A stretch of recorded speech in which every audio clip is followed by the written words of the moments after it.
नमस्कार, स्वागत है आप सभी का न्यूज प्लस 21 में। मैं हूं आपके साथ अंजलि जायसवाल। आइए एक नजर डालते हैं दिन के टॉप 10 बुलेटिन पर। छत्तीसगढ़ कांग्रेस के नेता मध्य प्रदेश गए नाचने। अजय चंद्राकर बोले, मेगानी शादी में अब्दुल्ला दीवाना, भारत जोड़ो यात्रा में किसी ने नहीं बुलाया। छत्तीसगढ़ में मेडिकल दाखिले को सर्वोच्च न्यायालय में चुनौती, आरक्षण रोस्टर को रद्द करने की मांग। संविधान दिवस पर सुप्रीम कोर्ट में आयोजित समारोह में शामिल हुए पीएम मोदी, बोले संविधान में लिखे शब्द एक प्रतिज्ञा है।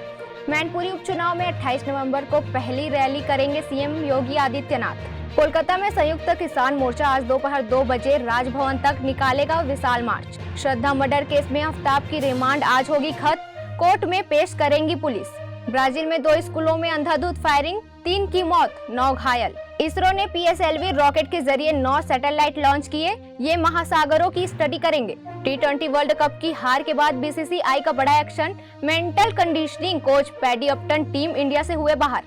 गलवान ट्वीट के कारण बढ़ी रीचा चड्डा की मुश्किलें, यूजर्स ने की फुकरे 3 को बॉयकॉट करने की मांग। ऐसी तमाम जानकारियों से लगातार अपडेट रहने के लिए देखते रहिए न्यूज प्लस 21, आपके हक की बात।